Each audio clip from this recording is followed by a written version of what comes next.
When we talk about ancient universities in the world, names like Oxford or Cambridge come to mind. But did you know?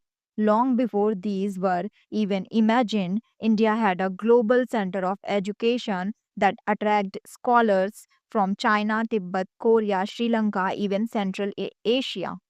Yes, we are talking about Nalanda University, the oldest residential university in the world, founded in ancient India and one of our greatest intellectual and cultural legacy. Today, let's understand Nalanda's origin, rise, decline, and modern revival. Nalanda is located near Rajgir in the present day state of Bihar. Founded in the 5th century during the reign of Kumargupta I of the Gupta Empire around 427 CE. The Nalanda comes from Nalam, lotus, plus Da, to give, meaning giver of knowledge or lotus of knowledge.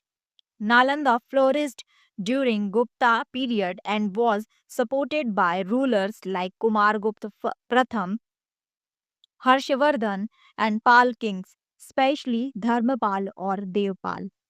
Nalanda was not just a university, it was a residential international knowledge hub. Over 10,000 students and 2,000 teachers lived and studied here Buddhist philosophy, Vedas and Sanskrit, logic and grammar, medicine, astronomy, mathematics, and metaphysics. It had a massive library complex called Dharmagunj or Mountain of Truth. There are three buildings, Ratnasagar, Ratnadadi, and Ratnaranjak, manuscripts on various disciplines from across the world. Nalanda attracted scholars from China. The famous Hu Yin Sang stayed here for 2 years and wrote extensively about it. Korea, Tibet, Sri Lanka, Sumatra, and Java. Huayan accounts are one of the primary historical sources of Nalanda's glory. Spread over 14 hectares with 9-story buildings, 8 monasteries, temples, classrooms, and garden. Each student had a room. There were common hall, discussion chambers, and libraries. Entry was not easy. Students were tested by gatekeeper scholars before admission, an early version of entrance test. Nalanda represents the Mahavihara tradition of Buddhist architecture. The site includes bricks, stupas, statue of Buddha, monastic cells, and intricately carved stone panel.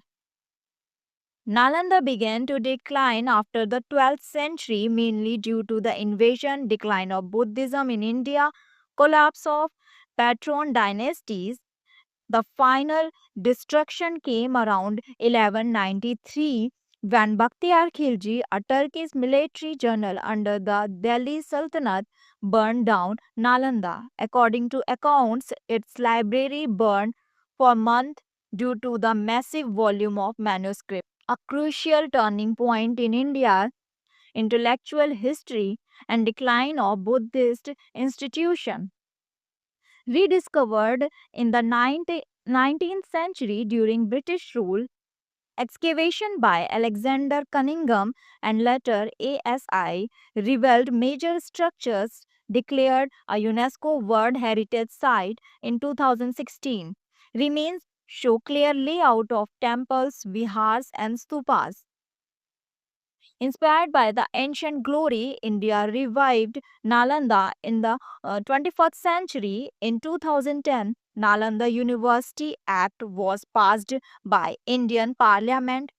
The new university is located near the origin ruins in Rajgir.